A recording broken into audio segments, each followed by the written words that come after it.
This is the video lesson for Algebra 2, Lesson 2.3, Linear Functions and Slope-Intercept Form. So, last section we learned about direct variation, which was a specific type of linear function. But now we're going to talk about general linear functions in slope-intercept form. And this should just be a review from Algebra 1. The first thing we're going to talk about is the slope. So of a line, a linear function is going to be a line. And in a line, the slope is the vertical change divided by the horizontal change. And we have our formula here. The vertical change is going to be the change in y, so y2 minus y1. And then the horizontal change is the change in x's, so x2 minus x1. Right? So that would be the distance here and the distance here. Okay, so that's our formula for slope. So the first question we're going to ask is, what's the slope if we have 2 points? And so let's just use that formula, and these two are going to be for you to do on your own. Okay, so if we take our formula, m equals y2 minus y1 divided by x2 minus x1, the easiest way to do this with the formula is to label your points. So let's call this point 1, and this is x1 and y1. And this point 2, so this is x2 and y2. Then it makes it easier to just plug in. We're going to put y2 first, which is 4, minus y1, which is 7, and then it's divided by negative 2 minus negative 3. So this is negative 3 on top, and then this is negative 2 plus 3, so this is 1. So our slope here is negative 3. Okay, that's it. So here, let's do that again. x1, y1, x2, y2, m equals y2 is 1 minus 1. And x2 is negative 4 minus 3. This becomes 0 over negative 7, which is just 0. So the slope is 0. Okay, so try these two on your own. Press pause and then check back for the solution. Okay, and if you did this correctly, you should have gotten negative 1 for C and 0 for D. Okay, here we just have a concept summary for different types of slopes of lines. So if the line is rising from the left to the right, if you think about someone walking, like think about this as a sidewalk. If you're walking from left to right, if you're going up, it's a positive slope. If you're going from left to right and you're going down, it's a negative slope. If you're just going straight and you're not going up or down, that's a 0 slope. If you can't walk on it, then that means there's no slope. It's undefined. And that would be a vertical line, okay? So we talked about this a little bit. A function whose graph is a line is a linear function, and you can represent a linear function of this form. This is the standard form, ax plus by equals c. But the form that we're going to focus on is when this is solved for y, which is the slope-intercept form. Y equals mx plus b. And what this gives you here is the number in front of the x, or being multiplied by the x, that's going to be your slope.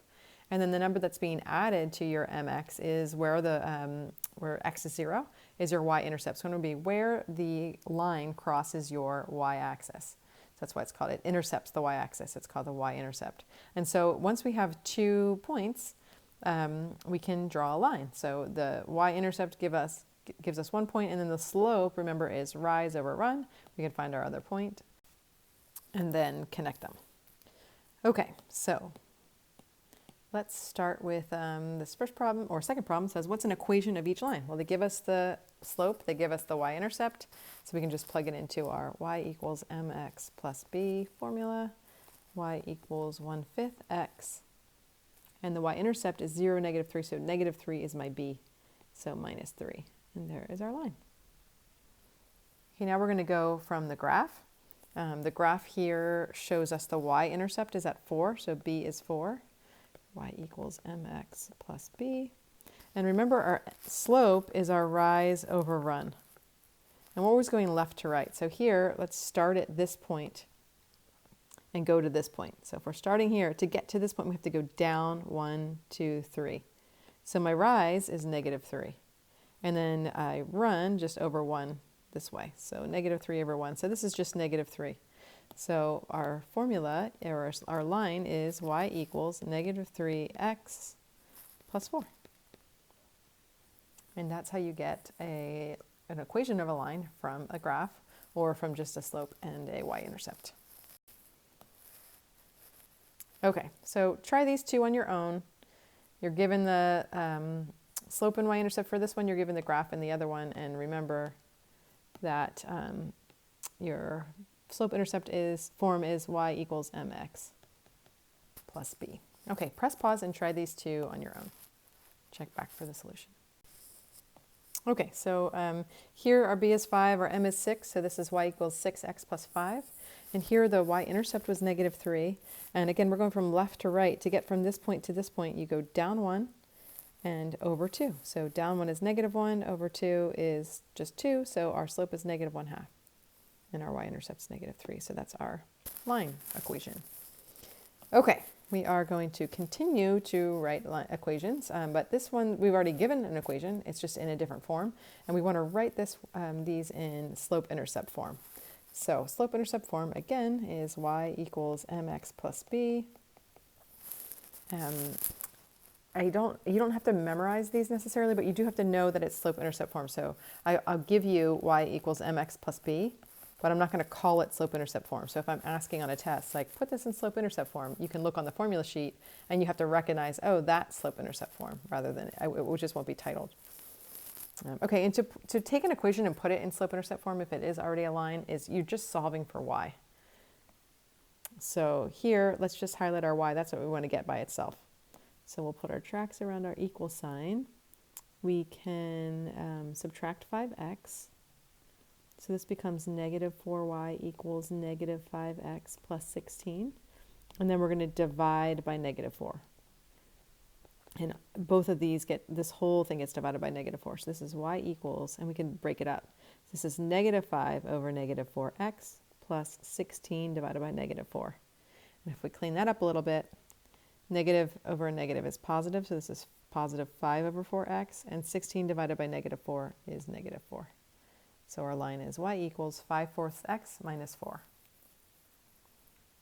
Okay, and then the slope here is going to be 5 over 4, since it's in that spot. And our y-intercept, if our b is negative 4, then our y-intercept is the point when x is 0, y is negative 4. So that's my y-intercept, and that's my slope. Okay, so for this next one, we are also going to solve this for y.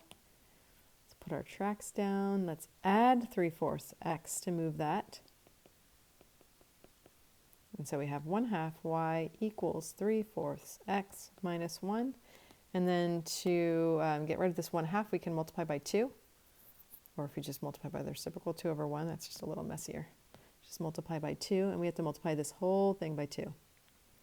So this becomes y equals, this gets a 2, so that is 6 over 4, which is 3/2 x. And then this gets a 2, which is 2 times negative 1 is negative 2. So this is our slope-intercept form. Our slope is 3/2, and our y-intercept is 0, negative 2. Okay, so press pause and then try that same thing here. Put these, get y solved for, put it in y slope-intercept form, and then name the slope and name the intercept, and then check back for the solution. Okay, so here, if you're solving for y, this is what you get.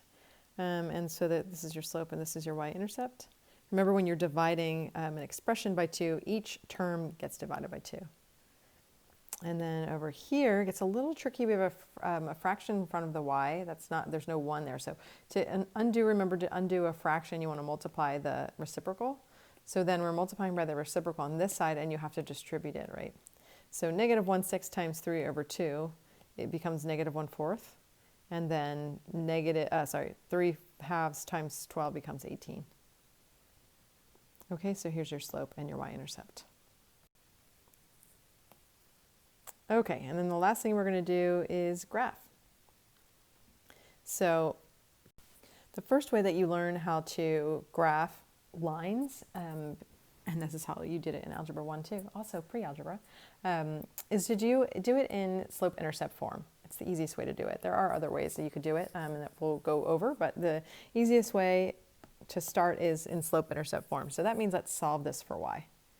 And so we'll have to add 2x to both sides, and then y will be by itself, and it's in slope-intercept form where slope is 2 and the y-intercept is 0, 1. So let's plot that point, 0, 1. That's right here. And then let's do our slope. Remember, this is rise over run, which is, and then if it's just a number, remember we put a divide by 1. So this means we're going to go up 2 and then we're going to go over 1. So let's go up 2 and then over 1 and put another point. And we can continue that, up 2, over 1, 2, over 1. We can do it backwards. And then we get our nice straight line. Okay. That's it. So try these two on your own. Put them in slope-intercept form. Solve for y. Find your slope and y-intercept. Plot your y-intercept and then do your slope, rise over run, and connect the two dots. Or if you make more than two dots. Same thing for this one. So press pause and then check back for the solutions. Okay, so this first one, when you solve for y, you should get 4 over 7x minus 2. So you plot your negative 2 on your y-intercept and you go up 4 over 7. And I went backwards there to get that point 2 and then draw the line. And then for this one, you just had to divide 6 on both sides. So we get y equals 1/2 x. So if you put that in y slope-intercept form, right, that's the same as 1/2 x plus 0. So that tells us my y-intercept is at 0, 0, and my slope is 1/2. So if you plot that at the origin, then go up 2, rise 2, run 2, sorry, rise 1, run 2, there we go, up 1 over 2, up 1 over 2, like that. There's your line. All right, that's it. Enjoy.